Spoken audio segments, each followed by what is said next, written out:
He's got the whole world in his hands.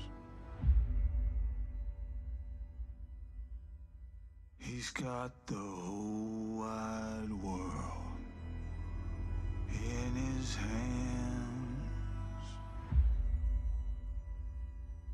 He's got the whole world in his hands.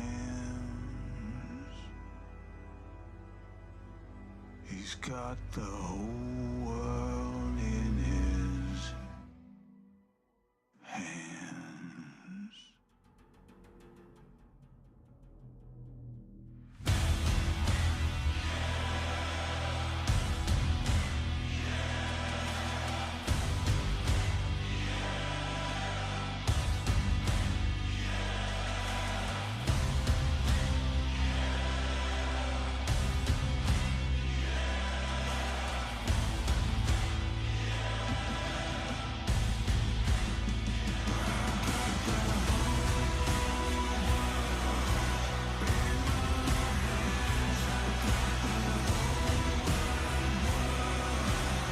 Welcome back to another episode of I forgot to turn off the music.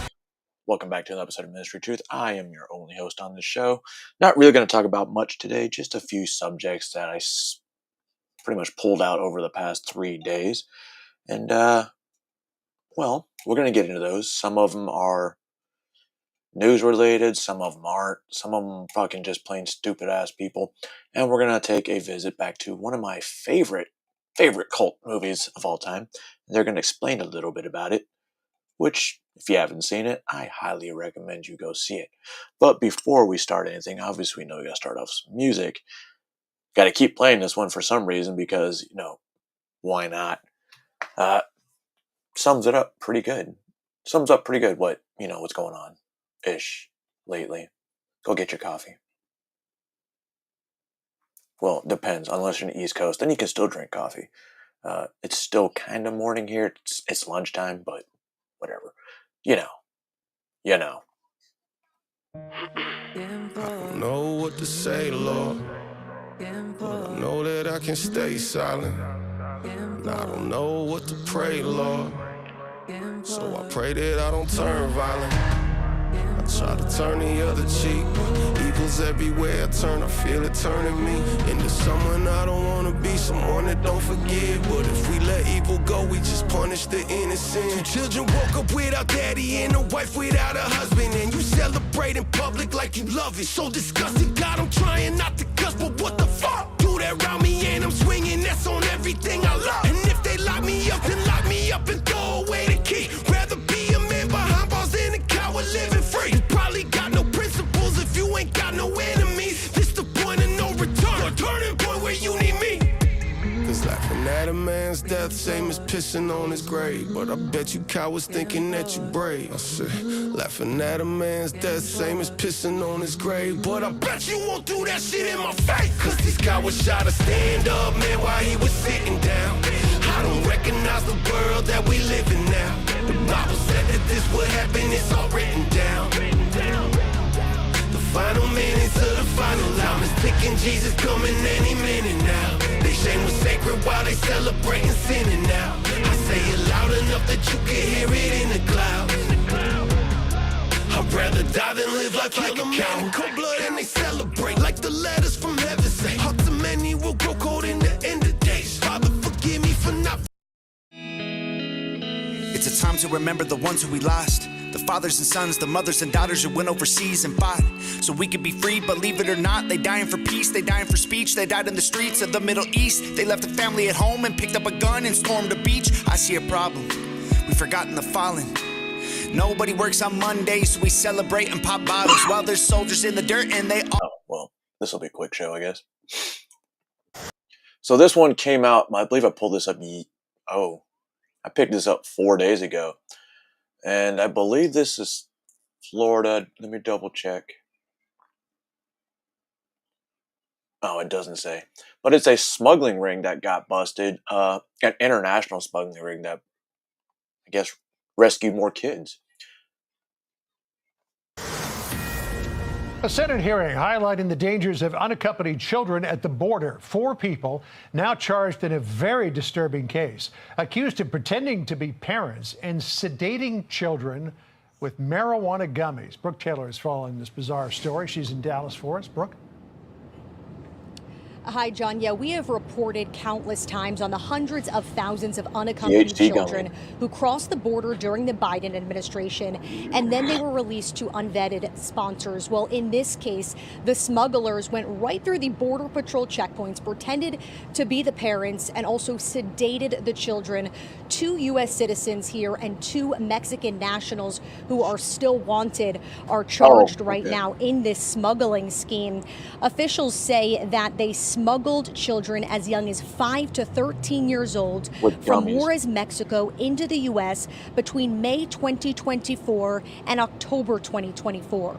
Pictures from court documents show the suspects at Border Patrol checkpoints posing as the children's parents by showing fake U.S. documents. The smugglers are accused of using gummies laced with marijuana to sedate these children, and in at least one case, a child was sent to the hospital. We've seen everything from Benadryl to now these gummies being used to be able to sedate the children. And that way they're less likely to answer questions or provide anything that's going to be inconsistent or contrary to what the smuggler is saying. Court documents include text messages to the suspect translated to English. Quote, "Young lady, are you working today? I have a boy 7 and 8. They are small." Another text says, quote, "Also, Fanny, I have 2 little girls ages 4 and 5. Proof of life pictures of some of the children were found on the suspect's phones. Special Agent Stevens says the parents trust the smugglers to deliver their children to family members in the U.S. despite the significant risks. These children are nothing more than currency to the criminals and to the criminal organizations. And so for us, like, we want to ensure that we interdict this and stop this before they get here, because there are instances where we find children that are in stash houses. And HSI El Paso says the smugglers were charging $900 per child.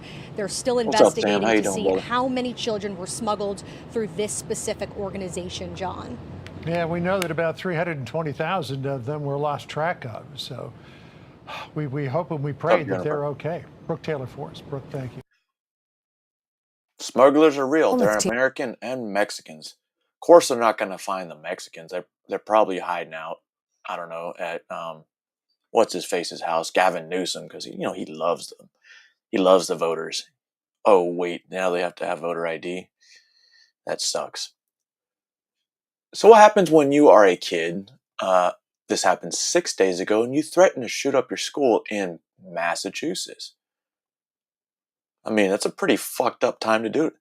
Mentioning that thinking about it in the first place is really fucked up.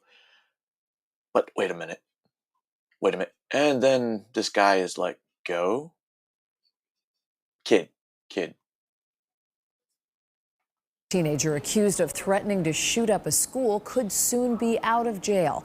WBZ's Louisa Moeller is live in Barnstable. Louisa, the judge says the charges aren't enough to hold him. Well, Lisa, the judge essentially said that the charge against Ian Fotheringham, which is a threat to use a dangerous weapon in public, doesn't fall under the state's dangerousness statute, and so he can't be held. So he's expected to post bail tomorrow, and that left some Falmouth parents shaken. Strange.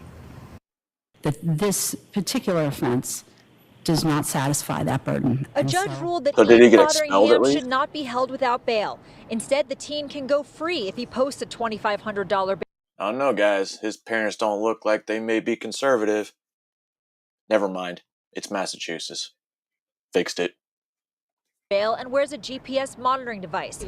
The news a blow to a group of moms who sat in Barnstable District Court on behalf of their children. We as parents are now all left with the decision of, do we send our children to school tomorrow, knowing that their lives could be taken? And that's an impossible situation. The 18-year-old was arrested last week, accused of planning a school shooting. Last month. And he's an adult. You're not 17 there, buddy. Not 17. Why are you out of jail? Investigators say mental health counselors told them Fotheringham expressed a desire to shoot up a school and claimed he was refurbishing guns in his room. But when Falmouth police searched, they found no illegal weapons. Then, in early September, safety monitors told police that they saw Fotheringham in the woods behind T-Ticket Elementary School in Falmouth and worried he was casing the building. Falmouth police got a search warrant for his entire home and found photos and a journal referencing the Columbine High School murders, plus a large 3D printer capable of making a gun. My youngest has severe special needs, so if told to hide or run, I mean, you still gotta have he doesn't understand that. 3D So printer can't it's make. very terrifying. The disturbing details threw some Falmouth parents into a state of panic. A handful of moms came to Fotheringham's dangerousness hearing to express their concerns. Parents and staff had valid concerns, and we'd like to see the justice system work in this case. Listen, you can obviously tell it's dark outside.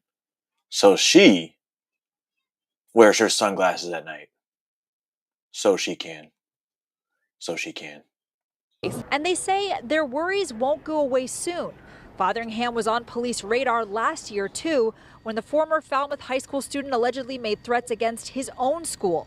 These moms want police and the school district to be 2 threats, and then one where he's outside the woods of a school, watching the school, an elementary school.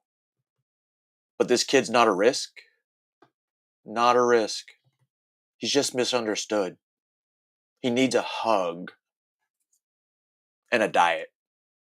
proactive with their safety plan. He doesn't care. He's not afraid of what's going to happen. We're afraid because those are our kids. Those are our babies. Now, Fotheringham's defense attorney also says that the person who allegedly cased that local elementary school, the description doesn't match her client. She says he has a fatal disease, Duchenne muscular dystrophy, suffers from mental health issues and depression, and cannot drive. There is going to be a school committee meeting today. Can't drive? I know people that have seizures that drive. They're saying that he can't do all these things because he's got depression, all this fancy fuck shit words. Me too. Me too, fat ass. But guess what? None of my guns want to leave the house. They're happy where they are. I mean, they don't want to go out and shoot people, which is okay, because they can't. Matter of fact, they can't even talk to me. See? See? Anyway, moving on. What happens if you live in a city that's so full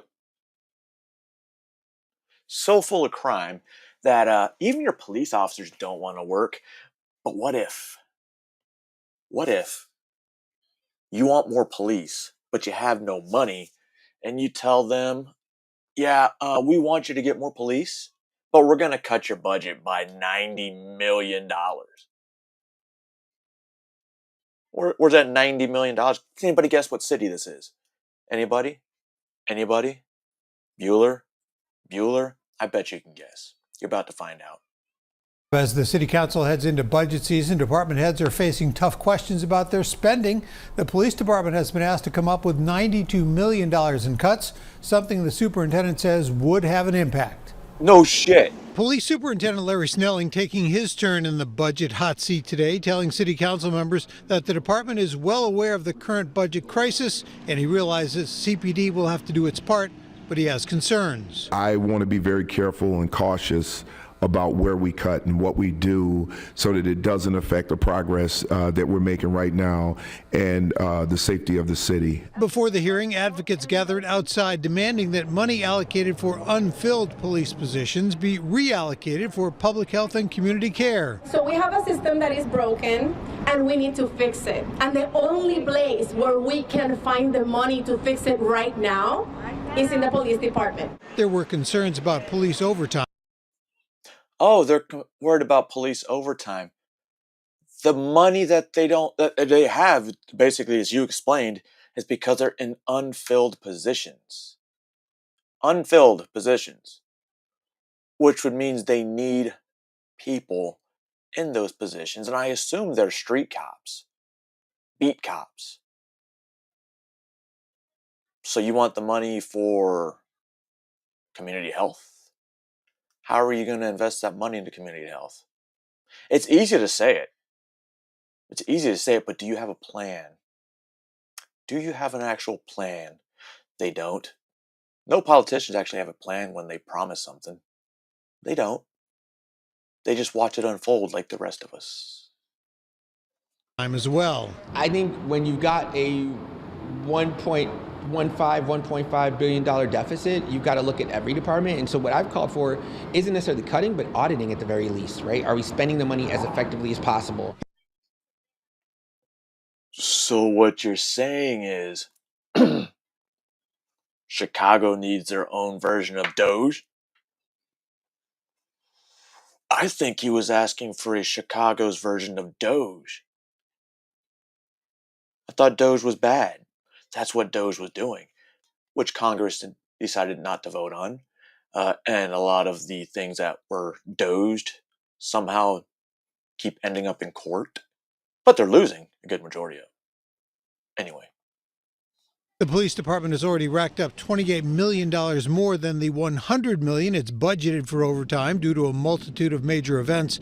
The superintendent saying organizers like NASCAR, which had its own inside security, helped defray police overtime, suggesting other event hosts might need to do the same. Like the DNC? Snelling said he is concerned that meeting the suggested $92 million in cuts could hurt public safety.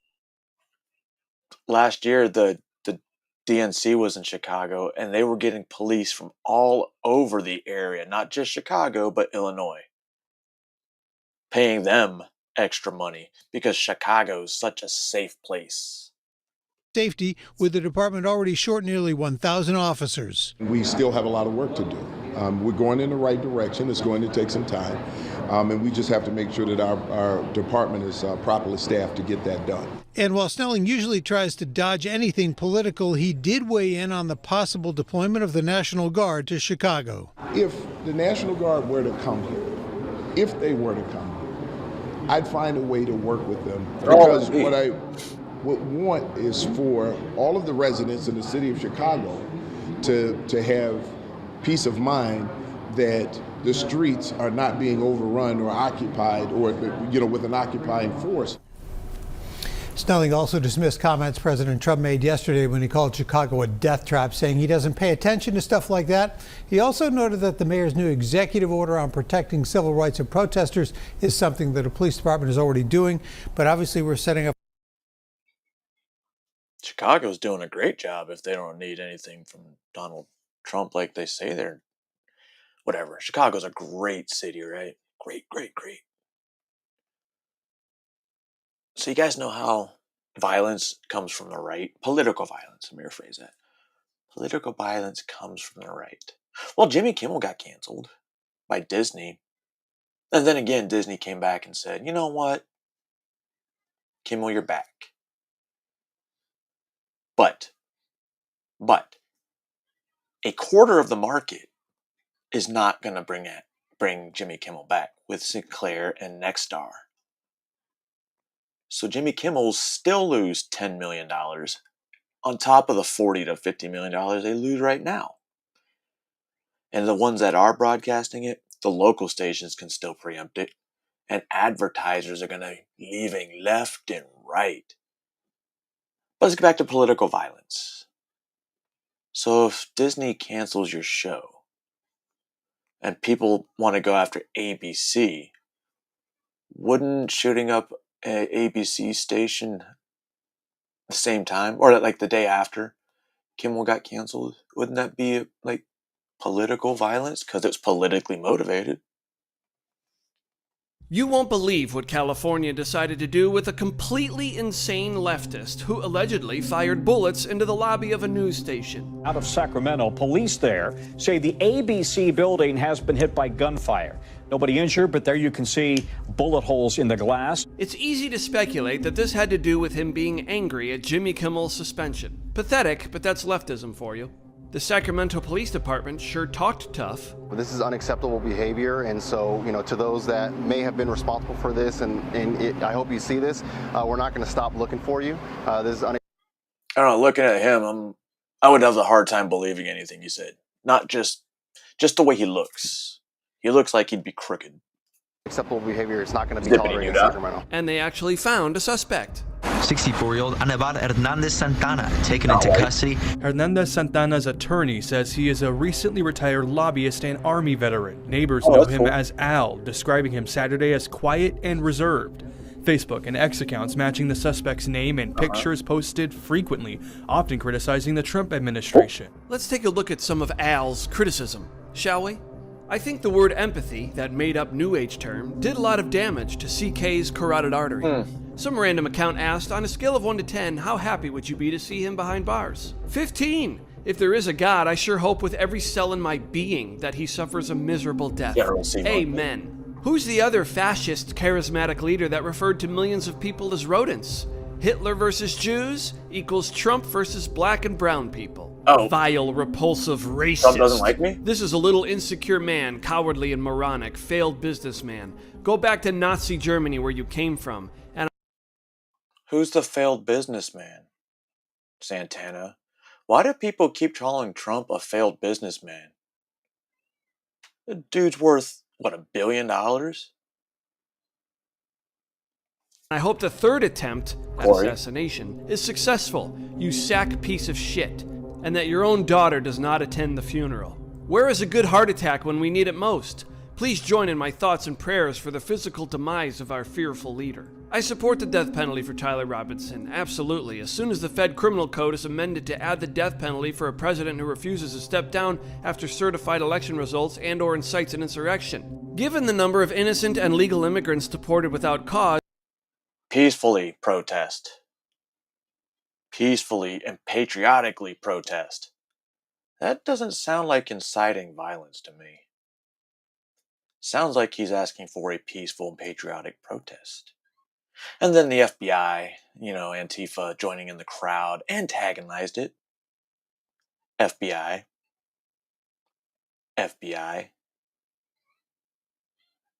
There was no FBI agents on the ground, guys. Remember, they said that. And then they're like, you know what? We did have some assets. We did have assets. Then you had the orange hats, which are now the orange vests. They are paid to protest by good old George Soros. And if you see an orange beanie in the crowd, because you see them show up as a group, and then you see them scattered around. Not that I paid attention to that or anything. And don't forget, the country that didn't exist before World War II, they probably had something to do with it as well. Not just, you know what, y'all need to calm down. Calm down because they might come after me. As people killed, kids abandoned without health treatment, and career officials persecuted by the Trump administration, is anyone surprised by Charlie's assassination? I believe we will see more of this, for sure. You see, it's all just your average run-of-the-mill leftist criticism. Let's hear from his neighbors. Hernández Santana, a tenant at the River Park Apartments, was not on any neighbor's radar. Every day you see that person, and to hear about the kind of thing that they, are capable of, it's crazy. We park. It's going to be funny. If something ever happens, my neighbor's going to be like, he was a really good guy. But I wouldn't have pissed him off. Right next to each other. There's no cars in between us. So I'm always seeing him coming and going. He was a nice guy, but then after hearing all this, we're just like, what happened? The news rattling neighbors. We all have to go to sleep here, and it's hard when you don't know all the information. Now, you would think, after what happened with Charlie, that a person who just fired bullets into a building that could have killed people and is online openly rooting for the death of the president might not be the best to be out and about. But this is California, and you just gotta let everybody go, don't you? The sheriff's office confirms that he was now released on bail today. It gets better. It's absolutely insane. But the FBI found a way to get him off the streets. We were working on his case, actually, and talking on the phone, had several conversations, and around 8:30, after one of our phone conversations, he stepped outside of his apartment, and the FBI was there, and they arrested him. After Unfortunately, that's not what they would say about me. They would definitely say he's a good guy, but yeah, I knew that was going to happen eventually.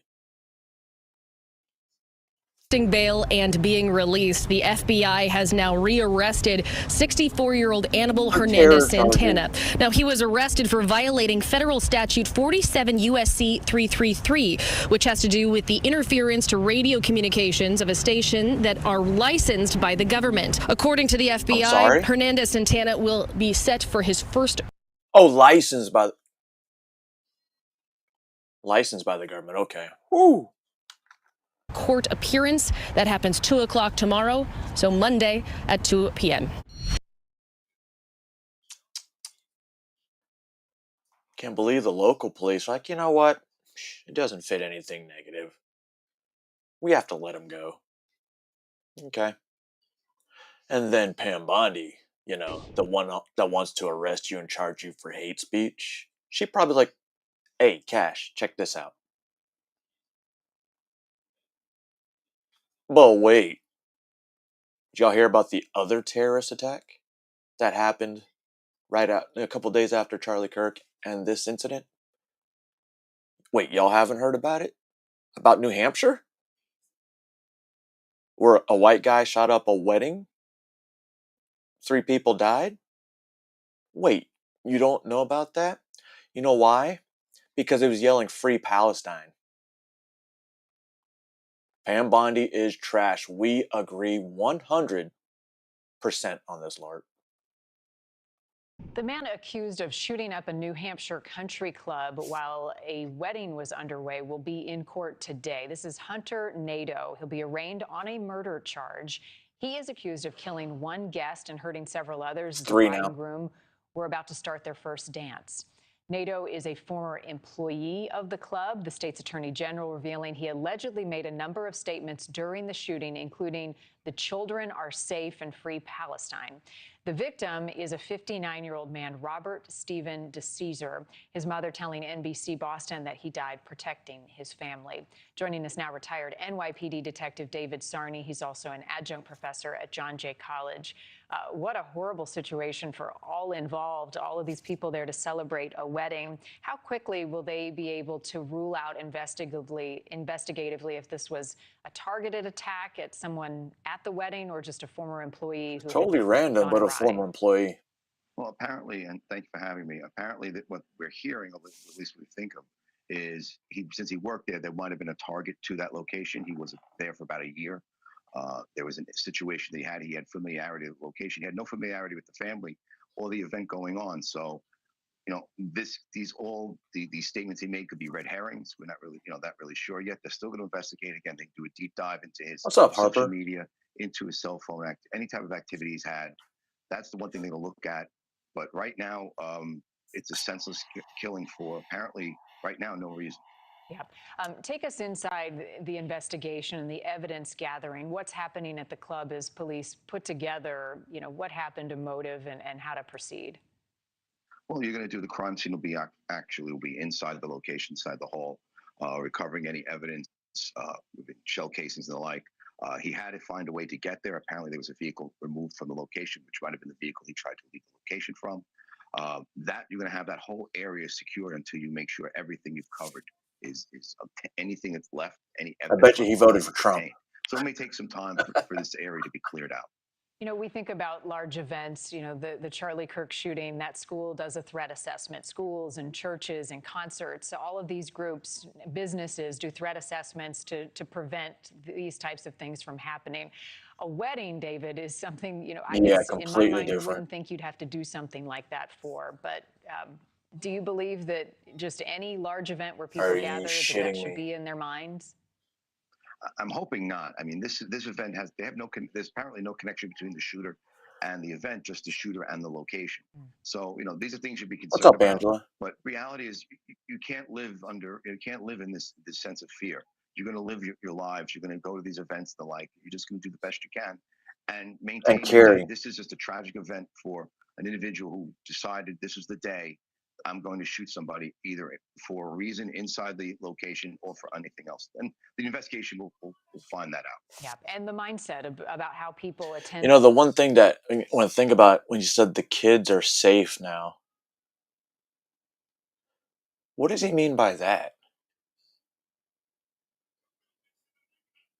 Doesn't it just sound like a random thing to say? The Free Palestine, yeah. But the kids are safe now? I'm not sure why he would say that. I mean, this happened this 2 or 3 days ago, so I haven't seen any updates yet, so we'll see. We'll see.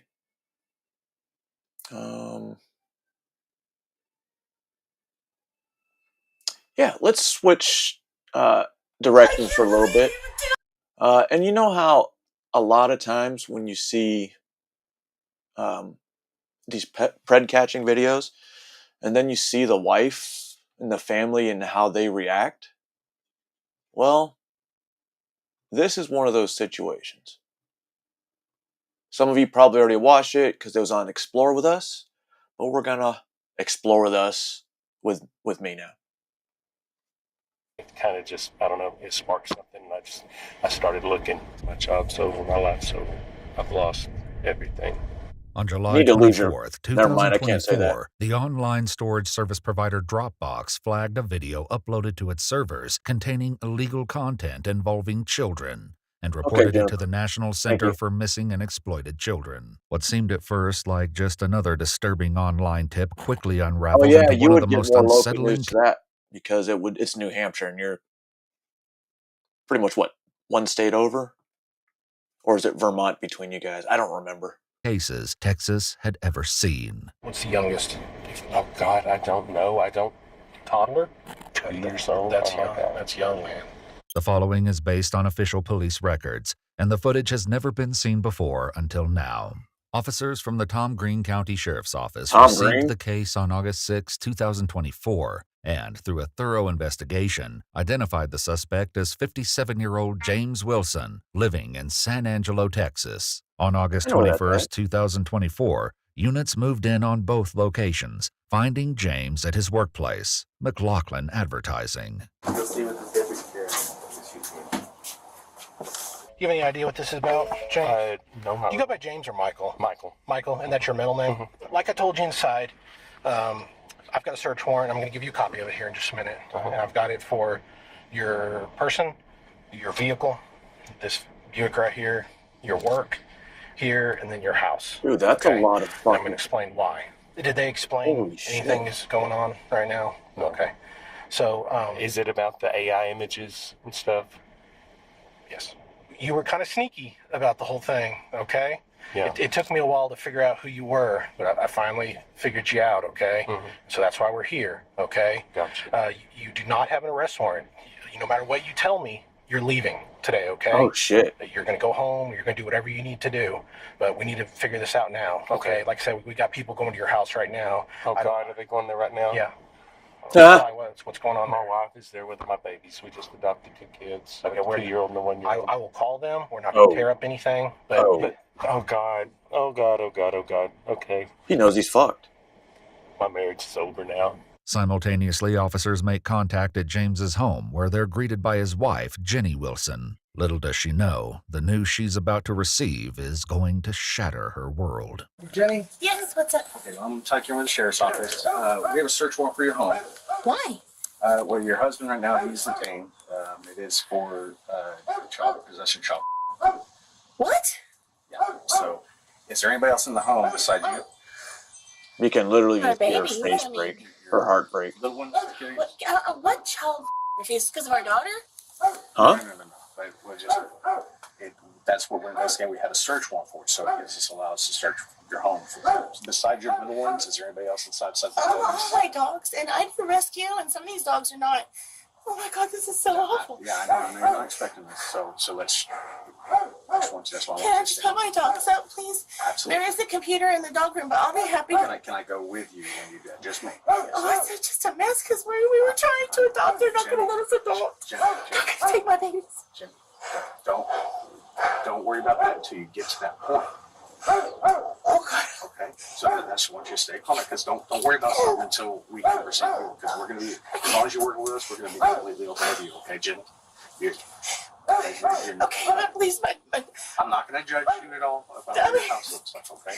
Officers follow Jenny inside, where they sit at the kitchen table to go over more details of the horrific secret James has been hiding.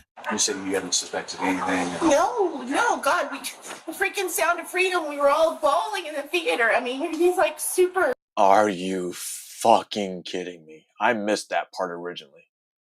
He was watching the Sound of Freedom and he was crying because of it. Children, a 1-year-old and a 2-year-old. Corey. Literally, there's one sitting there with her. Adamant against all that. We have kids. We've adopted kids from. We finalized 3 adoptions. The only thing that I could think of was that I know that his phone is part of his account. My phone's paid through my work, and so he has an account that has his and all the kids' phones on it, and he's doing that crap. He's my 16-year-old, and so she had guys sending pictures, and she had her clothes off, and we all struggled with that. And Holy shit. And we've taken her off of social media and everything. She does not have a phone. What Jenny saw as a troubling mistake by their daughter, James would describe in a far more unsettling way. We adopted our kids, okay? And my 13-year-old daughter at the time I caught her sending pictures to a guy, and I confronted her about it. And then it just kind of went from there. I've never done anything with my kids. It was a deal where once I saw that stuff, I went online and started looking for other stuff. Did you actually see the pics that she had sent to somebody? Yeah, we check her phone regularly, and I saw those. And seeing those is what led you to... Yes, and my wife doesn't even know that happened. You didn't even tell her about the daughter sending the stuff? Not that, but she found out later because she continued to do it. Investigators begin to confront Jenny with some of their findings. This is not... That is... Or who is it? I'd be curious to know how many of those was that 13-year-old adoptive daughter. I mean, still sending pictures for 3 additional years.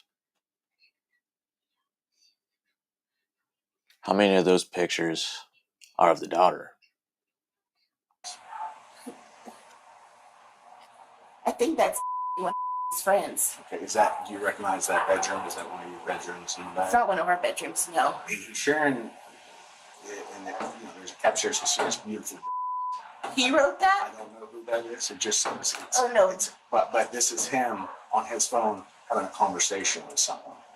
He's sending this photo. He's telling us about the friend, and that looks a little strange when he's having a conversation and he's mentioning that.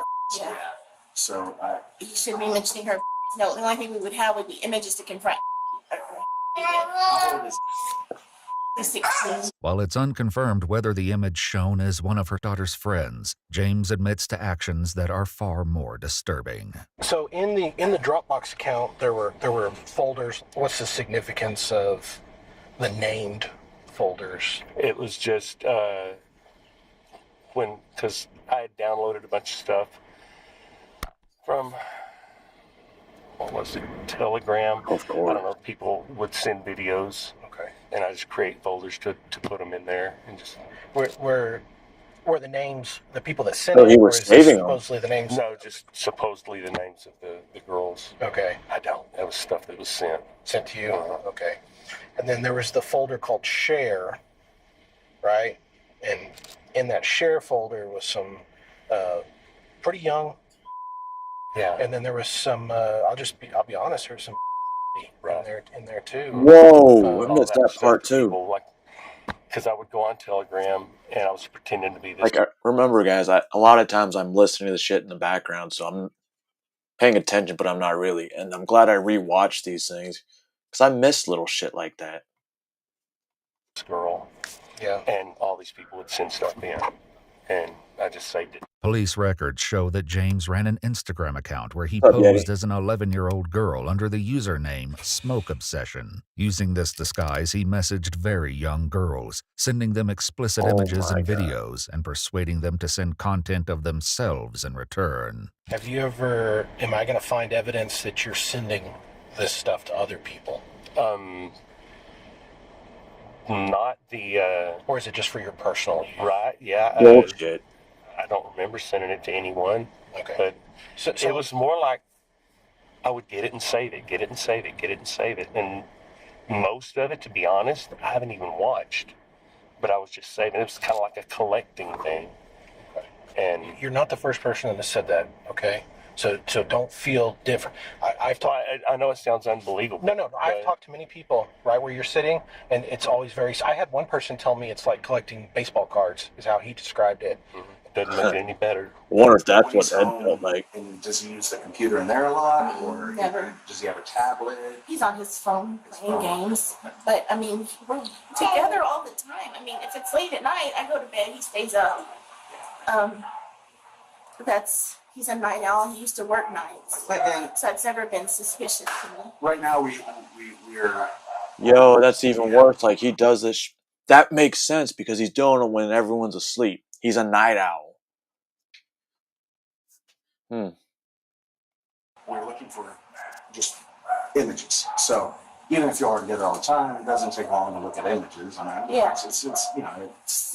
That's very awful because the kids are always here. Yes. That's the other thing. It's like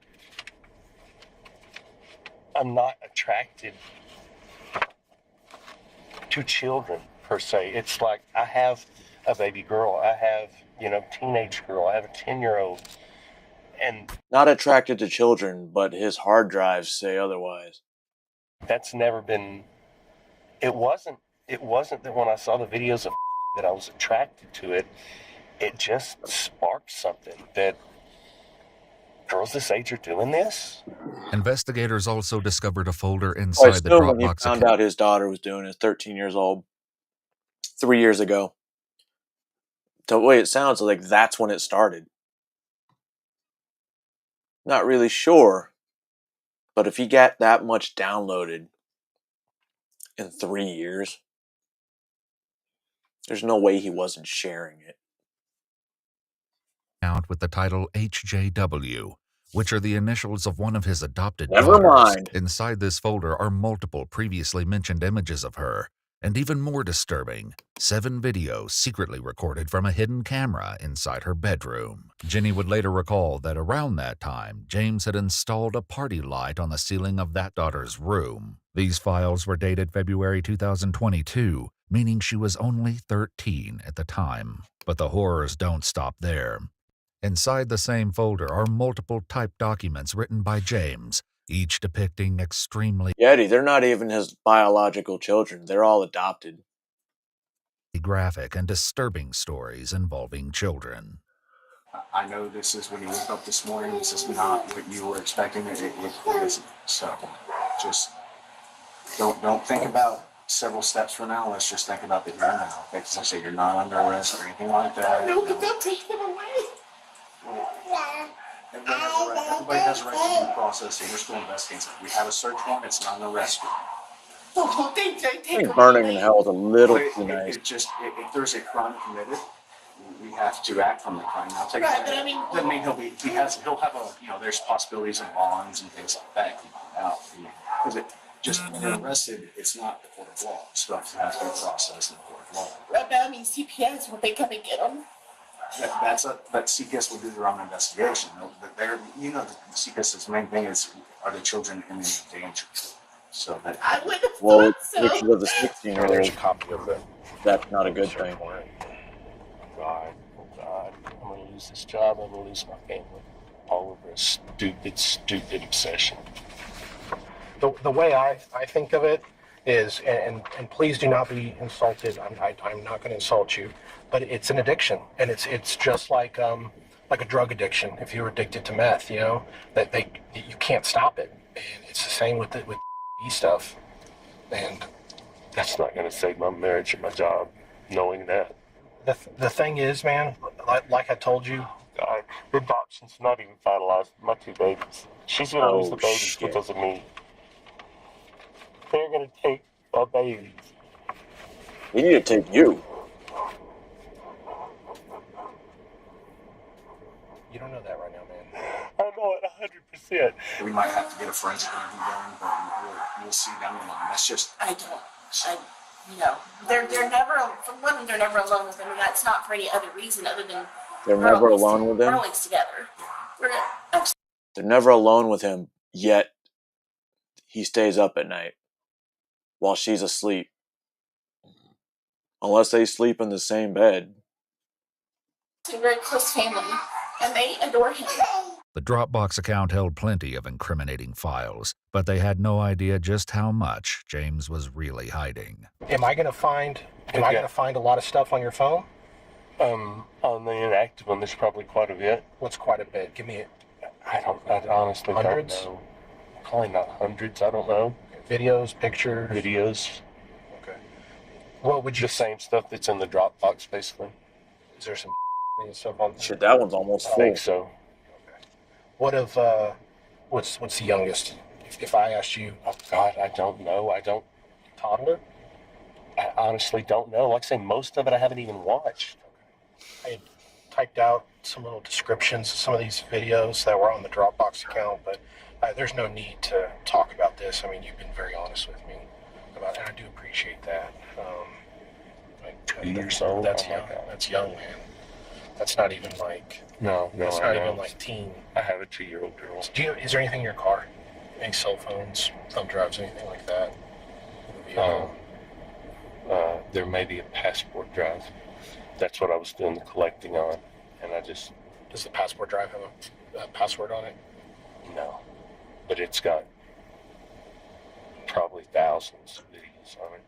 Officers later located this external hard drive with 3 hidden folders, each containing large amounts of illegal content involving children and explicit content with animals. In some cases, the two combined. Disturbingly, bro.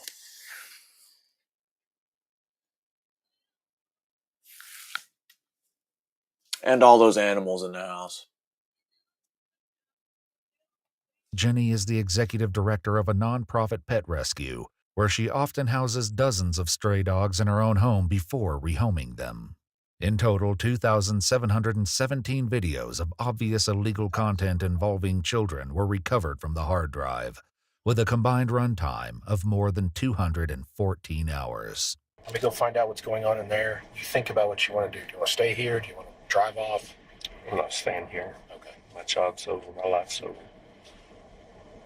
You don't know that, man. I know it 100%. There's nothing.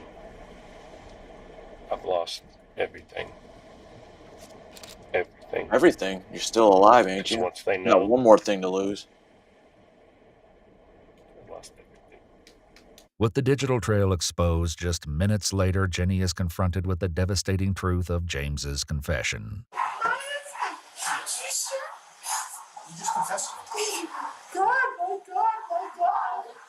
My God. I can't do this. I can't believe you would do that to us. Okay, I'll pull it together. Let's go. I'm sorry. According to online sources, James Wilson was arrested on August 21, 2024, for the production and transportation of illegal content involving children. On March 31, 2025, he was sentenced to 50 years in federal prison without the possibility of parole, plus $106,500 in restitution to his exploited victims. In the wake of the revelations and the unraveling of everything they had built, Jenny filed for divorce, closing the door on a life she never imagined would turn into this tragedy. If you'd like to watch our videos without censor, jails and incarceration. Hopefully out of that 50 years, he lasts about one day. One day, once they find out what he did. A little too nice. Those guys deserve a firing squad if you really want to be honest about it. Or tent stakes, honey, the sun in Georgia, in the woods, with velvet ants. I can only imagine how amazing that would feel. But anyway, let's see. Let's see. I'm going to skip that until next time. No, we need to know about Corey Mills. Yesterday, Corey Mills faced a defining moment in the... Corey Mills, this is the guy that had stolen valor, beats women, converted to Islam. I forgot who his fucking Iman was, but he's like one of the ones that you don't want to be associated with. And now he's backing up liberals when it comes to censuring Ilhan Omar. House of Representatives. I know how big this story has gotten because so many of you have tagged me and everyone here in all the posts. Representative Nancy Mace attempted to censure Ilhan Omar over these remarks. Charlie was someone who was willing to debate and downplay the death of George Floyd in the hands of Minneapolis police. I think he called him a scumbag. Right, have no regard, downplay slavery and what Black people have gone through in this country by saying Juneteenth should never exist. And I think, because that was for Galveston, Texas. There are a lot of people who are out there talking about him just wanting to have a civil debate. Complete rewriting of history. Yeah, there is nothing more effed up, than to completely pretend that his words and actions have not been recorded and in existence for the last decade or so. So how did it all go down? Well, Mills was one of 4 Republicans to join all Democrats, and that killed Mace's censure measure, which fell 1 vote short of passing. So let's go ahead and bring in Blaze investigative reporter Steve Baker. Steve, I'll let you have the first word on this one. Well, the only rewriting of history was that clip right there. Let's just start with that. First of all, and I'm going to be as frank, politic as I can possibly be. Never mind. All right, which I'm not usually given to.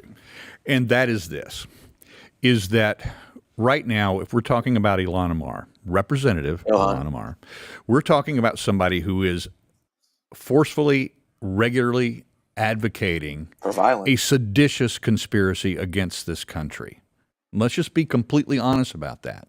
That's what this is. She is someone who is absolutely, now she doesn't always speak English in her press conferences, Sometimes she speaks in her native language, and we get those translations. And when she does, she advocates. Yeah, I don't remember. I've listened to some of these translations. She's also talking about when she's done doing whatever she wants to do in the government here, going back to Somalia. For the replacement of our Constitution by Sharia law, et cetera, et cetera, et cetera. We've all heard it. They teach it in the mosques. We're talking about Corey Mills, so we can talk about mosques, can't we? How's that? Originally, Ilhan Omar came over here as an asylum seeker, and then on immigration paperwork, that's where she lied. Perfect. Corey Mills had his own censure to worry about. Axios put this up yesterday, that the Democrats are expected to withdraw their retaliatory censure against Mills, as it says, Axios reported earlier on Wednesday. So everybody's going, well, wait, why would Corey Mills join all of the Democrats and 3 other Republicans, Matt? Well, it's because he has problems of his own that you, as our editor-in-chief, and Steve and I here, we've had a lot. We've played a little hand in bringing those issues to the public. Well, here I am sitting in between the 2 people who have done the work, as they say, on this story. And what's troubling about it is that he's online today saying this is a free speech issue, but it's very clear that they are withdrawing. The Democrats are withdrawing, censuring him. And in the statement they put out, in the censure, they list a lot of things that we have reported on here at Blaze because we're an honest news agency. I don't care if you're Republican or Democrat. If you're saying you're MAGA and then you are corrupt as the day is long, we don't care. And so the stories we put out stand on their own. And you see very clearly here. The kind of way I look at MAGA now is you think about BLM, the movement versus the organization. And then you have MAGA, the movement, Make America Great Again. And then you have the money portion of it. People profit of that. And it's not us. It's not us. It's every single member of the government that make laws and the judicial system, because they're all bought and paid for anyway. Oh, fuck. That he's getting something out of this. They're going to withdraw that. What's going on there? I understand that Congresswoman Mace is not happy. I can see that from her statements about this. And this is something that's obvious to the base. We really are done putting up with people who say the terrible things that Omar does, who doesn't seem to have a real loyalty to this country. And I say that very seriously. I don't throw those words around. What Steve is saying is correct. So you have to sit here and wonder, how is Corey Mills, okay, who has a raft of articles, a raft of scandals, everything from claims of stolen valor to recusing himself from the International Arms Company and receiving bags of money, all these things. I mean, we've reported on all of them, and it's been puzzling to me all along. If Corey Mills had come to us and just said, "Hey, here's the story, here's what's going on." He didn't do that. He rambled for 50 minutes. He yelled at our reporters. He's threatened us multiple times with lawsuits. This is a very troubled congressman, and this is only the next chapter in that troubled situation that he's in. You see right here, guys. Yeah, so we know that he's threatened not only Peter Giedel and others here at Blaze, right? Cease and desist. There have been numerous things that have gone on behind the scenes here at Blaze Media. Let's go ahead and look at full screen 11. This is what Nancy Mace put up on X today, coming from a guy who turned off his comments on his social media. This is Rich, talking about that free speech that he was trying to advocate for. You voted to stifle free speech to debate this resolution by voting to the table. Massey didn't even vote to table it. So that's saying something. You also threatened me over text last night. Maybe some personal reflection is in order. Until then, spare us. Now, Congressman Corey Mills has denied. Now, Nancy Mace saying that she got threatening messages from him through text last night. Nancy, release them. Be transparent. That way we can see this guy for what he really is. That's all I'm saying. Threatening Mace, but we know this from behind the scenes, Steve, with not just us, but you were at the very first hearing for the restraining order between Corey Mills and his former Florida girlfriend of over 3 years. And she's trying to get a restraining order because Corey Mills was threatening her and her just being able to move on with her life. So that restraining order hearing will pick up again next Friday, September 26th. It doesn't matter what you think or whether you like Nancy Mace or not. What she revealed right here by saying that Corey Mills threatened her over text again is completely believable because it is completely believable. However, if you're going to say something like that and you really want to get this guy I can't say shit today, censured, that would be a hell of a piece of evidence. We've experienced that ourselves, not only individuals sitting at this desk right here, but we've also experienced it with our other reporters. We've experienced it by what we've covered in the trials. We've seen threatening texts and other types of texts we haven't even been able to reveal yet for, we'll call it legal, at least for now. Yeah. And there's much more of that coming out, including police reports that people don't even know exist yet. This is not an uncommon behavior outside of this guy's psychological profile. Yeah, so there are more threats behind the scenes. There are women that we all know about behind the scenes that are still too scared to come forward because Corey is in a position of power and they have threatening texts. But they're, what do you do if you're a normal person? But Matt, when we look at this, it's just a mountain of evidence at this point. It seems like he is an unviable candidate right now for Florida 7th District. Yeah, I mean, I want to say this very clearly. I don't take joy in, attacking Republicans or Democrats or anyone. But we have consistently reported a variety of things that permeate this guy's entire biography, okay? So every part of his biography, every part of his public career, we have serious questions, from why he was married in an Al-Qaeda mosque and the convoluted story which he tells about that he didn't convert to Islam, to what people say behind scenes about him, to all the women and the trouble there, to the money and the international arms company, and then the claims of stolen valor. I don't know where this ends, but at this point, the Republican Party has to think very seriously about why they would support him in another primary in Florida when the left is going to eat this up. If he runs, he is going to lose. I spent this morning, people from Florida calling me, and let me tell you, if he runs, he is going to lose. That's going to be an embarrassment in a +7 Republican district. So the Republican Party right now needs to wake the hell up and find someone else to run. You touch on something very important, Matt, and that is this, is that we are looking at a situation here where we don't take joy in taking down a GOP congressman or anyone else in the administration or anybody that's known to be MAGA. But this being amplified yet again today, not by our efforts. This was Corey's fault. This was the congressman's fault himself by making the vote that he made, brought this back to everyone's attention, and thousands of new eyeballs and people are seeing this.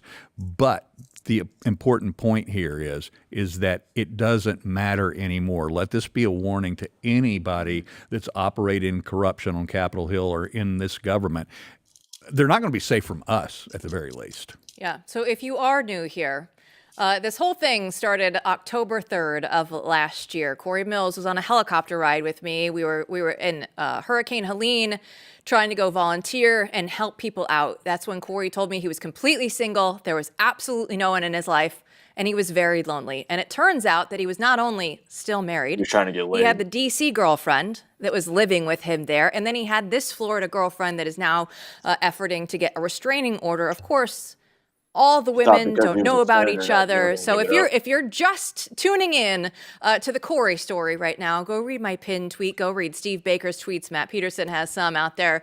But we have done a lot of work on this for many, many months, and it's now coming to light. Yeah, and it's like, I mean, the stuff with the women alone is very troubling. But you also have an international arms company and trips to foreign governments and talking to the president of Syria and driving through Hezbollah deserts, without U.S. security. I mean, there's a lot here, folks, and there's more, right, that hasn't been reported. So again, I'm going to say this again: if the Republican Party thinks they can just run Corey Mills in the primary and not face a real problem when the left really goes nuts about this, they have another thing coming. And there's some obvious people who could run in that district. I mean, within that district, there's a guy named Dan Bongino. I mean, he lives within this district. I think Dan Bongino, no one questions his heart and his commitment, and no one questions his integrity. So there are people there who could run. Bongino could win tomorrow, and really take it to the deep state from another angle. But you can't run this guy, and we'll just keep publishing what we come up with as the truth. But I'm telling you right now, that is funny. He would say that because there's reports that there's like a right seat ride or a co assistant director right now that's going alongside with Dan Bongino. What if they are running him to oppose Corey Mills? That would make sense. The side is going to eat this guy's lunch. And my reply to everybody on X, it's like, oh, why are you caring about this? I said, listen, you don't have to care about national security. I'll do that instead. Everybody here at this table will make sure that national security is actually a top priority. Yeah, but you seem to have forgotten about Swalwell and his, his little fling with Fang Fang.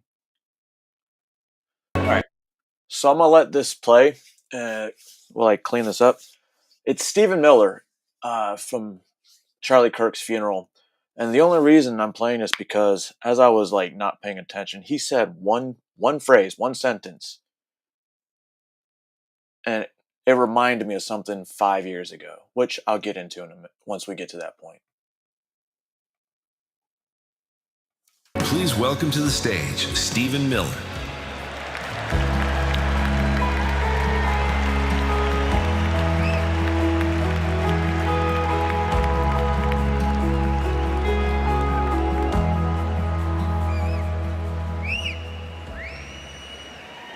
Hello, Turning Point.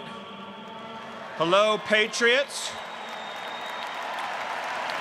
Hello to our fearless president, Donald J. Trump. Like Data in Star Trek. And hello to millions of Americans all across this land who are gathered in sadness and sorrow to mourn Charlie Kirk, but also to dedicate ourselves to finishing his mission and achieving victory in his name.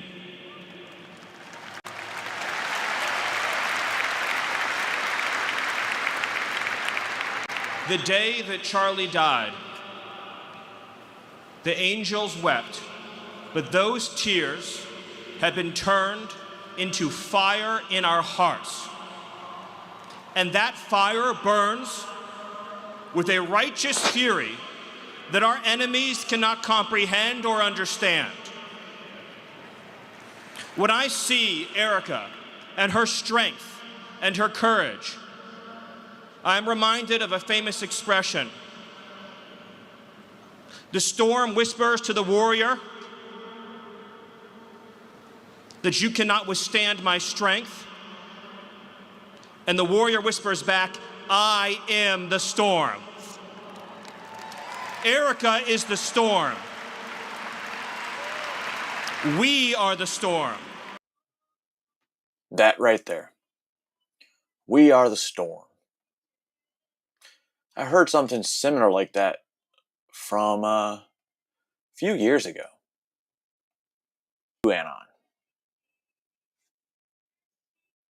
I do. They brought up the whole achrome thing. They brought in the pedophilia and all that good stuff. I mean, you know what I mean. Brought it to light. That sounded bad.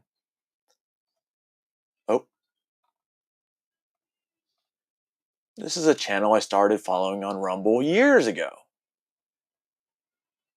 Into the Storm. They go over a lot of things. Floods, finding child predators, online predators, the Q, Israel. That's just one. And then the Fall of the Cabal series. This came out, fucking long time ago. Like, if you go all the way to the end, there's like 15 of them. I think 15. But it goes over the whole adrenochrome. I fucking didn't say adrenochrome. This is satire. And Big Pharma and how it all comes together. So I just thought that was kind of weird that he said that. I mean, I don't know if it means anything, but how many people would have caught that? How many? Probably none, unless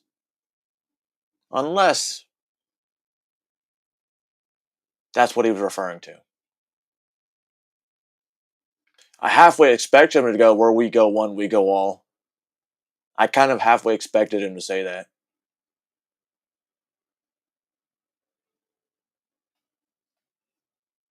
I think I already went over this. Here we go.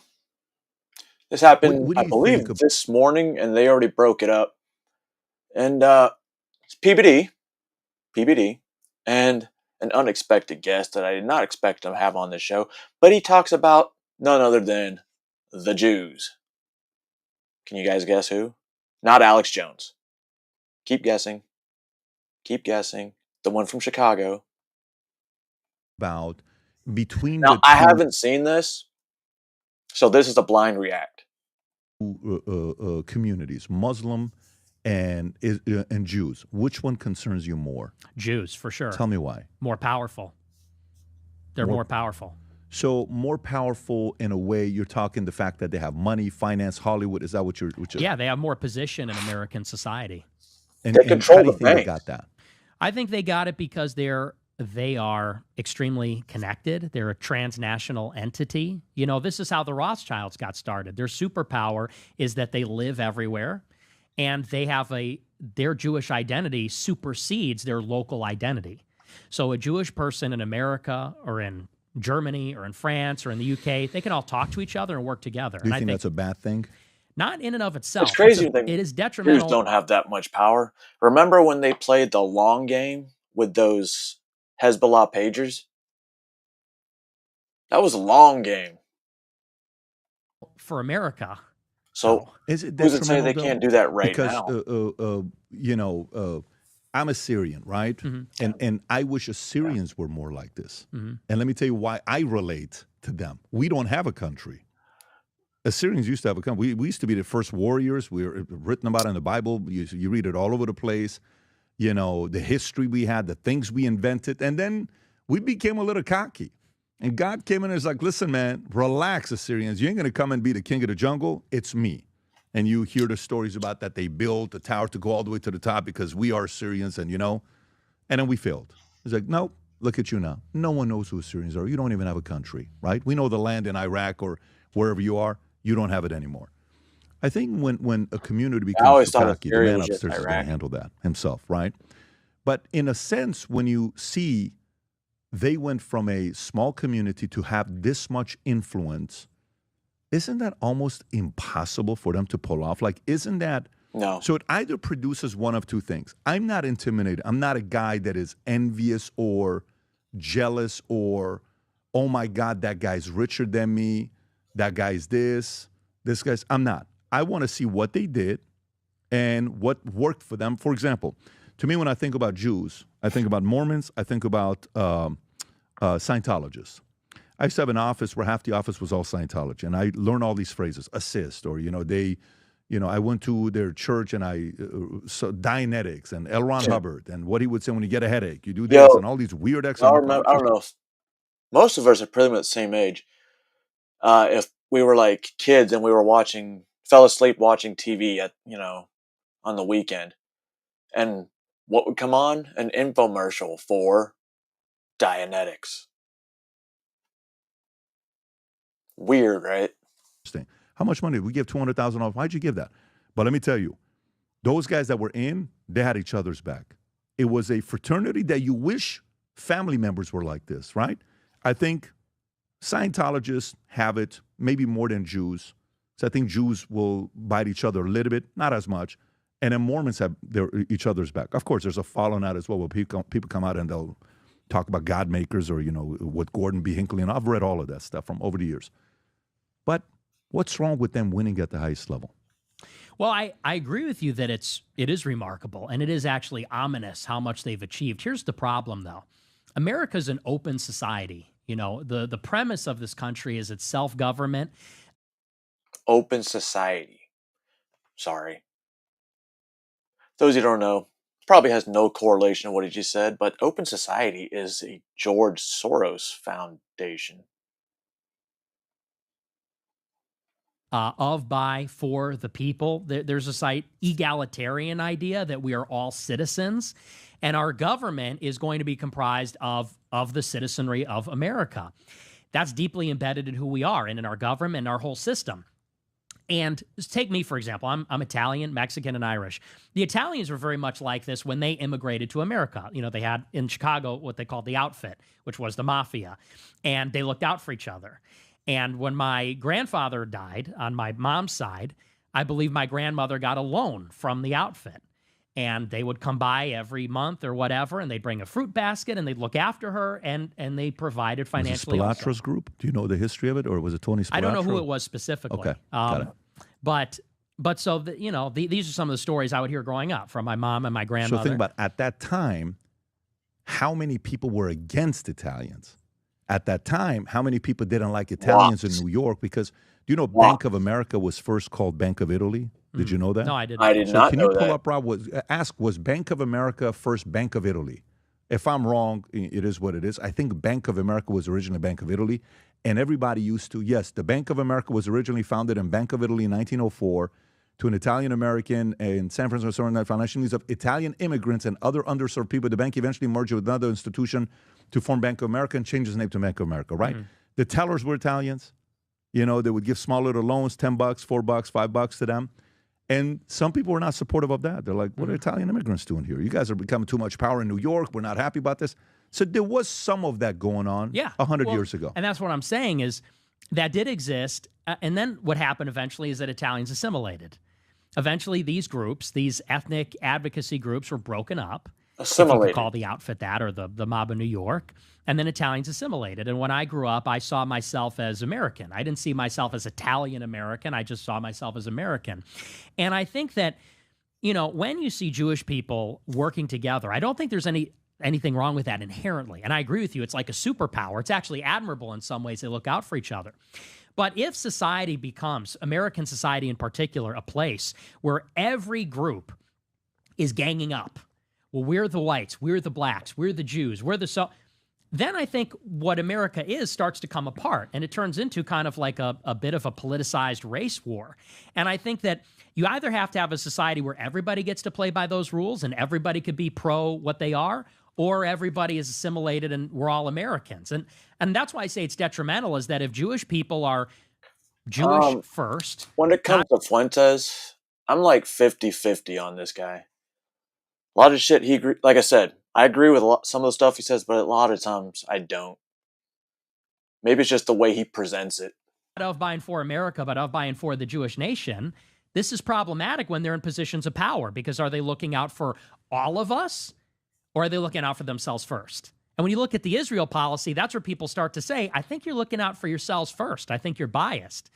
And unfortunately, you're using the public purse and American soldiers at least fight your own battles. And that's the problem. It's not, I don't have hatred for them. I don't have a problem with them in themselves or even what they do. It's just that with our system, that doesn't work. You know what I would say to that as well? If they use the American soldiers in their advantage and all that other stuff. Okay. Who negotiated that deal? Some president negotiated that deal. Someone said yes to it, right? When they say, well, let me tell you, that person is afraid to platform this guy because he's afraid his donors are going to go and do this.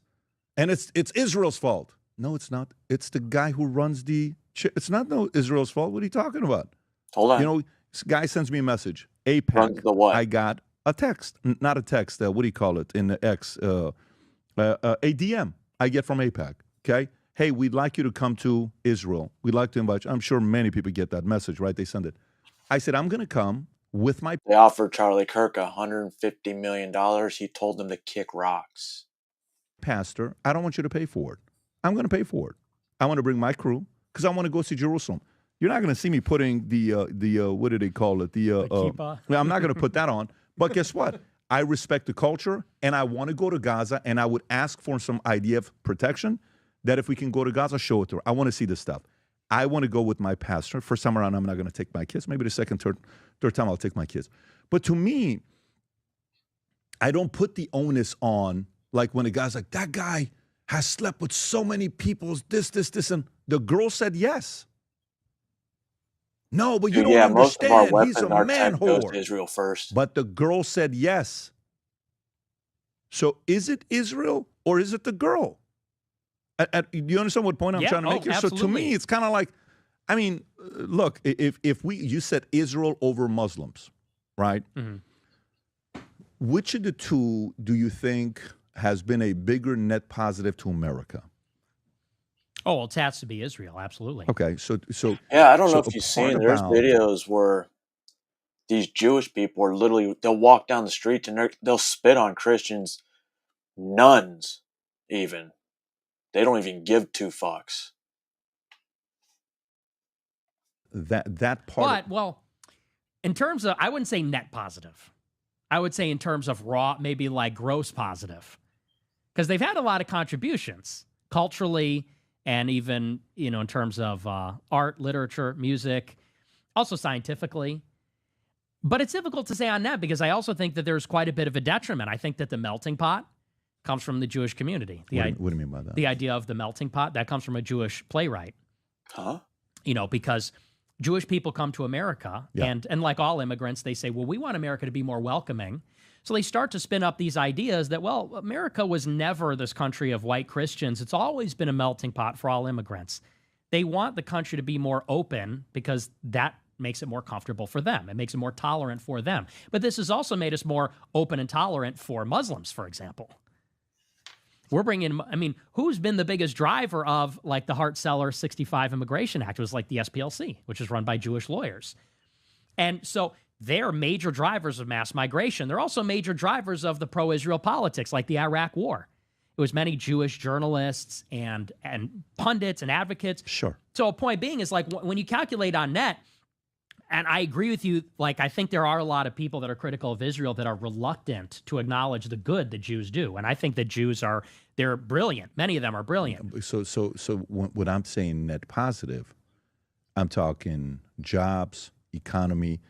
How often you hear about crime, what they do. Like if you have a choice between living in a city in Minnesota, Dearborn, and living in, I don't know what's the biggest city. What's the city that Boca Raton, let's just say, right? If you have a choice between raising your family, between Dearborn. It's weird when you look right now. Israel's fighting, 4 or 5 different fronts right now, all by themselves, trying to get rid of Hamas, Hezbollah, the Iranian terror network.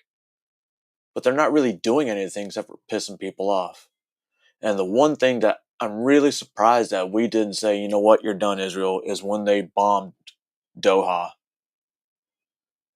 They bombed Doha without them even knowing, when that's a nation that's part of the alliance, I guess, so to speak. But nothing happened to Israel. Oops. We had to do it. We had to do it. Born in Boca Raton, where do you choose? Boca Raton, okay, of course, so so the point is, like, they go to a place, and by the way, to me, if that was Muslims, guess what? I would say Muslims. Mm-hmm. But statistically, wherever they live, it's safer, things are nicer, things get better. I agree. And that is one part to measure where they're at. Now, do I see them overly aggressive? Do I see them the type that are going to use politicians and buy them like Marjorie Taylor Greene and other people are saying? 100%. Do I see them, they're going to be there in everyone's DM and email saying, hey, we'd love to support you. We'd love to bring you to Israel and, doing all that stuff? It's obvious. I'm seeing it myself, okay? Do I look at that and shame them and say, oh, you shame on? I look at that and say, no, I wish Armenians would do that. I've never gotten an invitation from Prime Minister of Armenia. He should probably send me an invite to go there, right? It's not a bad idea to come and show the country. I'm Armenian. I'm a Syrian. Syrians don't have a country. It's probably a good idea. You don't see that. You wish others would do that. So for me, as much as when I go into that, by the way, I'll give you one other side that, Israel's going to be like, yeah. This other side to me is I actually do believe they leverage Mossad to get intel. I actually do believe they use blackmail. I actually do believe they do that. So, there's nothing going on with Epstein. No. Michael Wolff did a podcast with him 2 months ago. And when he was at Epstein's house, the 100 hours of recording that he has with him, I said, how many times was Ehud Barak there? Am I saying his name correctly? Or Barak? Ehud Barak. Ehud Barak. He said he was there many times. He saw Bill Gates there many times. Why would the former prime minister visit the guy 30-something times? Just because the conversation is great? Yeah, that doesn't make sense, right? So to me, I'll go there. but I'll go Definitely the one other of end. the So bigger what I'm names. trying to do, like if you're wondering what my role is here, okay? My role is I want to continue talking to you. I want us to do many of these together as we go through whatever journey we go through next 5, 10, 15, 20 years. And I'd like you to be around 60 years from now to see whatever you want to do. And let's see what your ideas are going to land and what they're going to go through. I'm sure as we all age, some of them get better, some of them get sharper. Maybe this used to be a number 1 to us at 26. Maybe it's going to be number 6 when we're 46. Maybe this used to be number 11 when we're 26. Now it's number 2 when we're 52. Who knows? Life changes. You evolve, right? You're just watching Trump in the last 10 years change. He's not the same. Just the way he does his speaking. I was watching him speak yesterday, and the way he's doing press conference. A very different guy on where he's at. And it's not like he's tired. I don't know. And Like he's not lately, working. when You I'm said listening him. to Trump talk, it sounds like he's either got a serious lisp, or it just doesn't sound like he's able to talk so clearly. But maybe that's just me, like, actually listening to him talk. It's just weird. How many? All right. Now, all the... Oh, shit. My bad. All the serious stuff's over. We're going to go over one of the movies that I really enjoyed. Still, to this day, I actually have it. I've watched it a few times in the past year. Starring Rowdy Piper. And the things that were in this movie seem like they are legit today. Little did I know it was actually a book long before this, similar situation, made into a comic and then written into a movie. So we're going to go over this. If you haven't seen this movie, you're missing out. But most of us here saw it at least once. I know Larp probably has. People did you kill? Not people. You crazy son of a bitch. They Live wasn't just another B movie. It was John Carpenter's loudest scream, a sci-fi rebellion wrapped in pulp. But behind the sunglasses and the slogans, it was chaos carved into every frame. Wrestlers stepped in where movie stars walked away. A 6-minute fist fight didn't just tear up an alley, it rewrote action history. And critics sneered, but fans turned it into an anthem for outsiders. These are 20 weird facts about They Live, and buried in the black and white commands, it all began with a comic book that opened Carpenter's eyes. This wasn't just science fiction, it was a warning we laughed at, until it came true. Number 1. The seed for They Live didn't come from Hollywood, it came from pulp. In 1963, writer Ray Nelson published a short story called 8 o'clock in the morning. Its premise was simple and terrifying. A man wakes up to discover the world is controlled by aliens hiding in plain sight. Nelson later reimagined it as a comic book called Nada, named after its drifter hero. 2 decades later, John Carpenter found it. But he didn't just see aliens. He saw America under Reagan, a culture hypnotized by television, strangled by consumerism, and ruled by the rich while the poor lived in the shadows. Wait a second. Carpenter grafted Nelson's paranoia onto his own political fury. From that fusion came a story where cheap sunglasses exposed propaganda, billboards shouted commands, and the elite were revealed as skeletal overlords. What began as a short story in a sci-fi magazine became one of the rawest social critiques ever smuggled into a midnight movie. What's your problem? I said, what's your problem? Number 2. When They Live hit theaters, the screenplay didn't credit John Carpenter. Instead, the writer was listed as Frank Armitage. Fans scoured the trades, wondering who this mysterious newcomer was. But there was no Armitage. It was Carpenter hiding behind a mask. The alias was borrowed from Professor Armitage, a character in H.P. Lovecraft's stories, a nod to Carpenter's love of cosmic horror. But it was also a shield. Carpenter knew he was about to unleash a movie that was more political manifesto than popcorn flick. By downplaying his own name, he hoped to let the story scream louder than the man behind it. Hey, look, it's For a movie immigration. about seeing through illusions, it was a fitting trick. The director of Halloween and Whoa.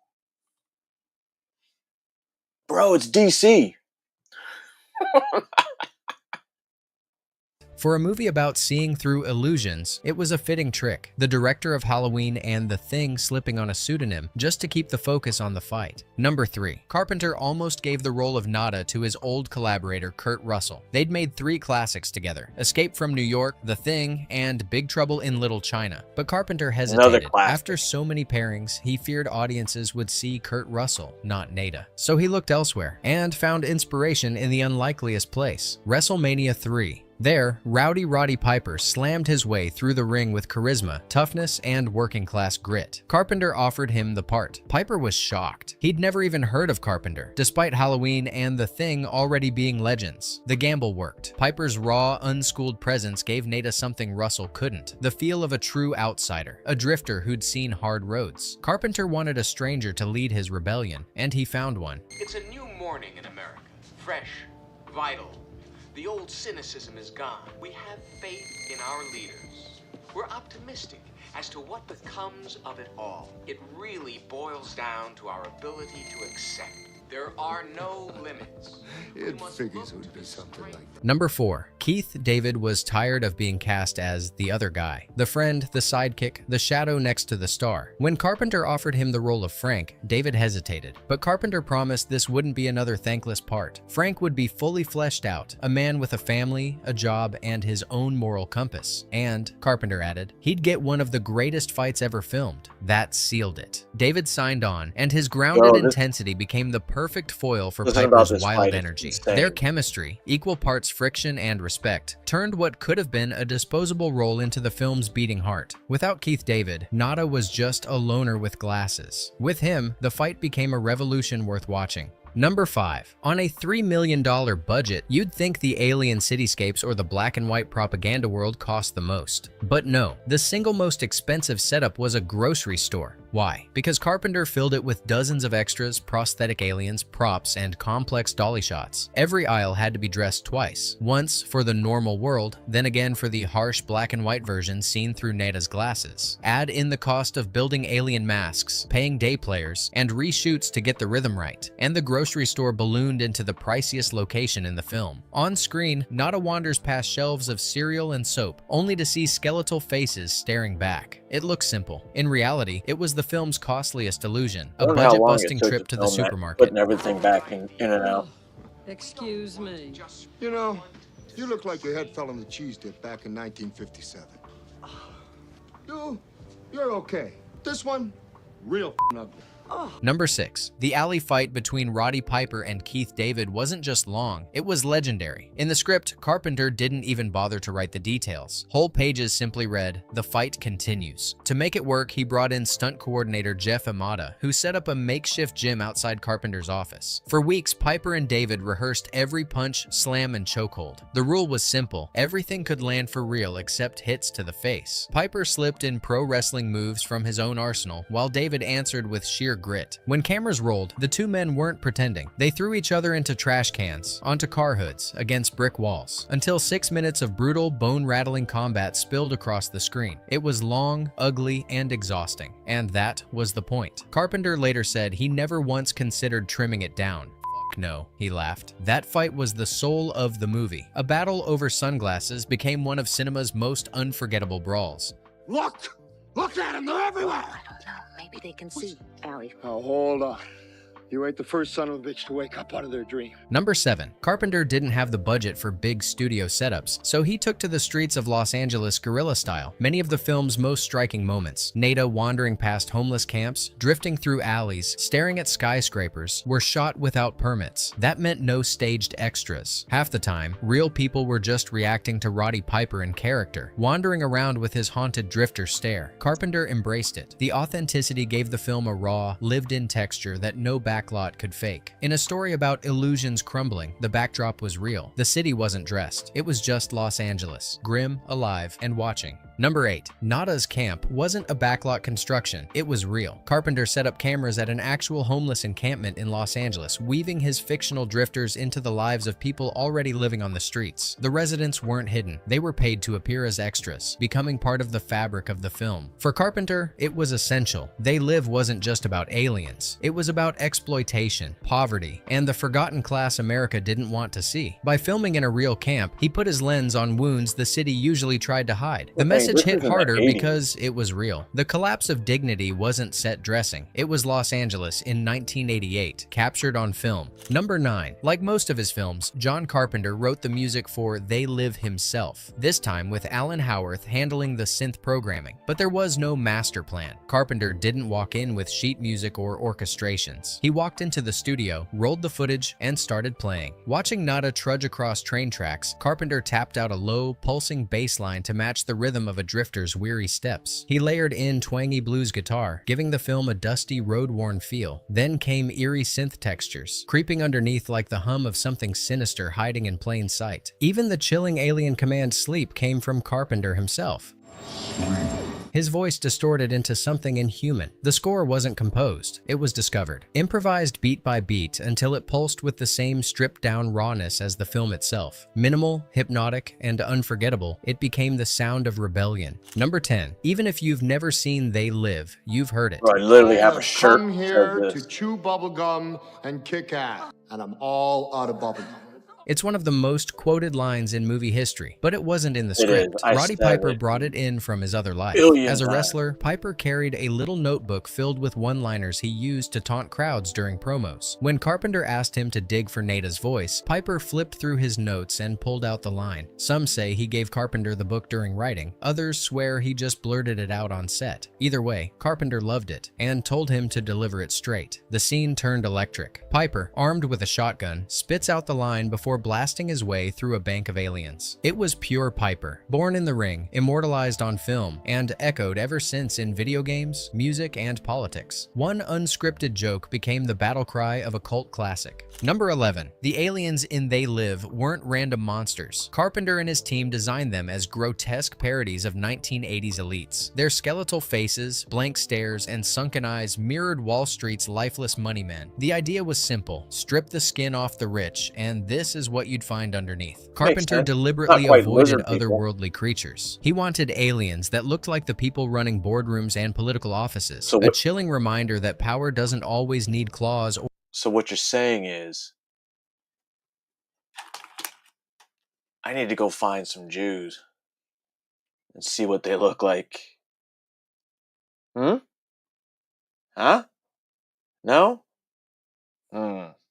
Or fangs to be monstrous. Decades later, those faces still sting. They weren't just sci-fi ghouls. They were Reagan-era bankers in disguise, exposed by sunglasses and lit with harsh black and white truth. Number 12. The aliens were everywhere. Cops, politicians, neighbors. But behind the prosthetics, many of them weren't extras at all. They were Jeff Imada, the film's stunt coordinator. Carpenter wasn't happy with how some of the ghoul actors looked in costume, so he told Imada to step in and double. Imada ended up playing quite a few of the aliens, disappearing into multiple scenes. Fittingly, he even played the very last ghoul we see, the one hilariously caught mid-hookup when the signal collapses. On screen, the invasion looked vast. In reality, one man carried much of the weight, shape-shifting from alien to alien in the shadows of Carpenter's rebellion. Hey, what's wrong, baby? Number 13. Nada's sunglasses weren't just a plot device. They were the film's soul. Slip them on, and the world snapped into harsh black and white. Glamorous billboards stripped down to a single command: obey. Dollar bills read, "This is your god." Faces of the elite melted into skeletal ghouls. Carpenter called the glasses the view of the working class. For him, they symbolized the moment ordinary people stop believing the illusion and finally see who's in control. That idea leapt off the screen. In the 1990s and 2000s, activists carried the imagery into real protests against globalization and war. Street artist Shepard Fairey built his famous Obey campaign directly from Carpenter's subliminal signs, plastering cities with the very language of control the film had invented.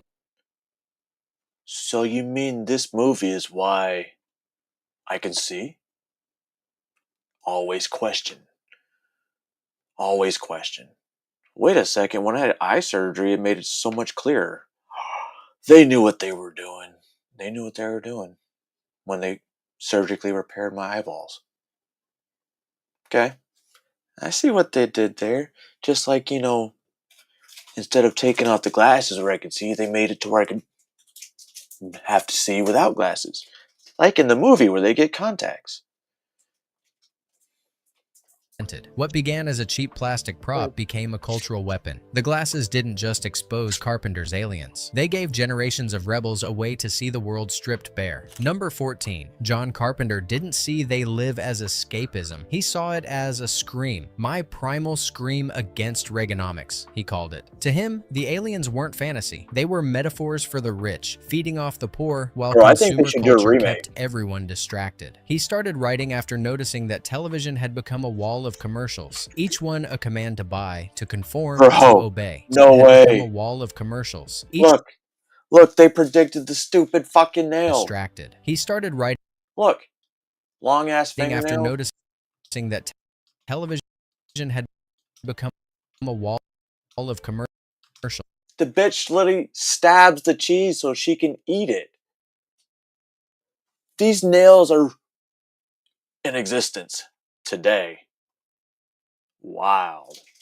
Each one a command to buy, to conform, to obey. So he stripped away the gloss and made the commands literal. Billboards that barked consume, marry, and reproduce, stay asleep. Behind them lurked a ruling class of ghouls, raking in wealth while the working man struggled. It was blunt, almost too blunt, and critics mocked it for being heavy-handed. But Carpenter refused to apologize. The lack of subtlety was the point. Number 15. For Roddy Piper, They Live wasn't just a movie, it was a revelation. He didn't see it as sci-fi satire. He saw it as truth. Piper would tell interviewers again and again that the film was a documentary, a parable for elites pulling strings while ordinary people struggled blind. That belief fueled his performance. Nada isn't a smooth Hollywood hero. He's weary, raw, a drifter who fights because he has no other choice. Piper poured himself into that anger, seeing in Nada a mirror of his own life, a man from nothing who stood for the working class. It's why he embraced the role for the rest of his career. Wrestling may have made him famous, but They Live made him immortal. Piper often said it was the part that defined him, not because it launched him into Hollywood, but because it told the truth he believed in. For Piper, the sunglasses never came off.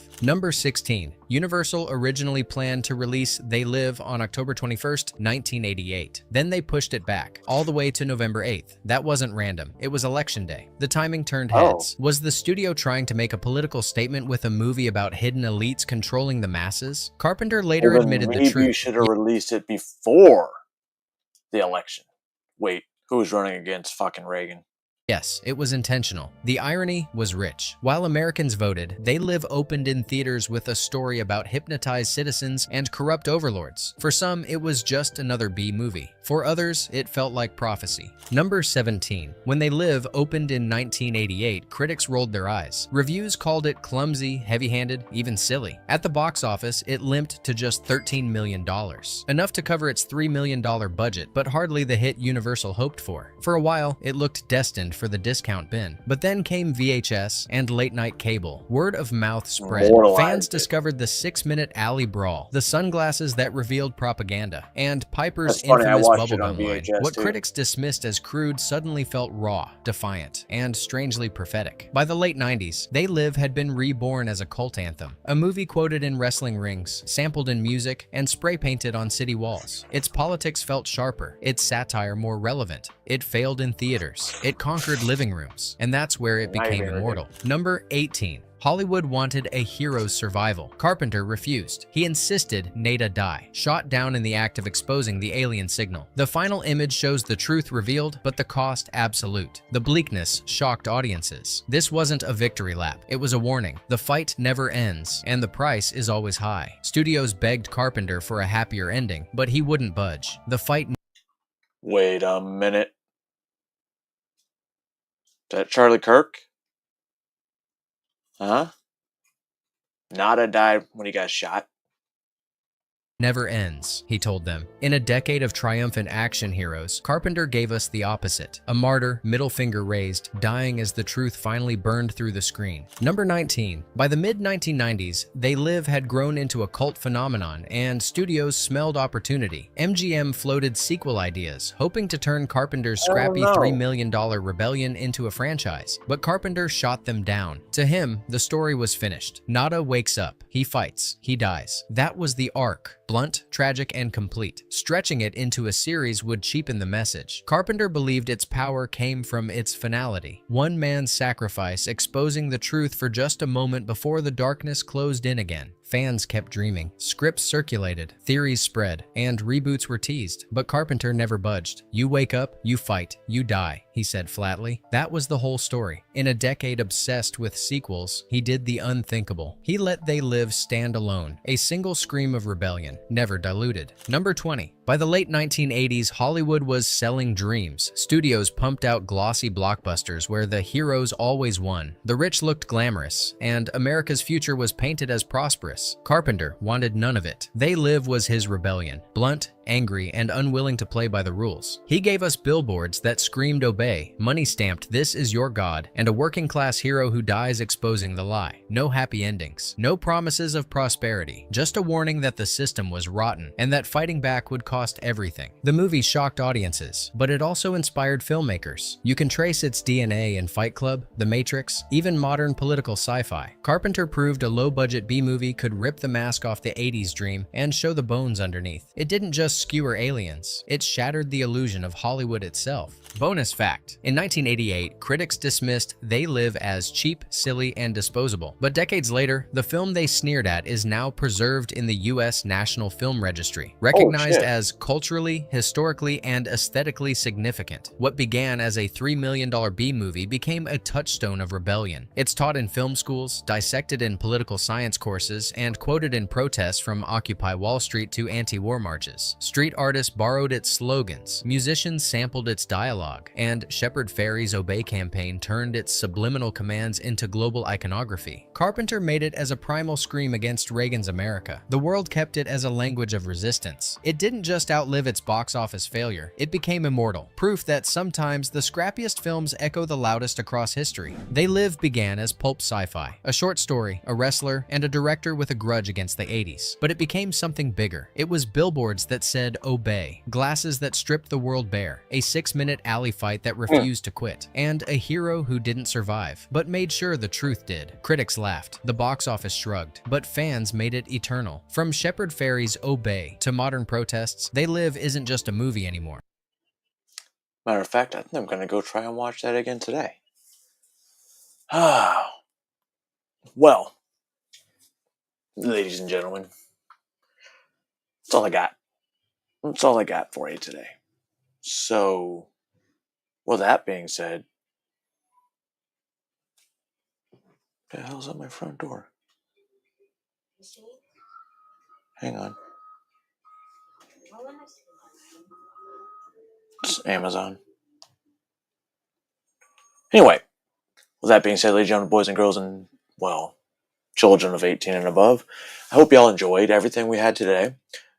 If you haven't watched that movie, I'm not telling you how to think, but that was a good movie that I actually showed my kids, and some of them paid attention. Keep it going. Pay it forward. Watch that movie with your kids. It's a good movie. They may wake up. But I'm just telling you to think. Because that would just be weird. Right?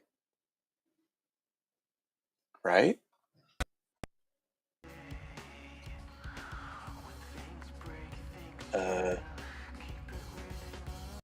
Right?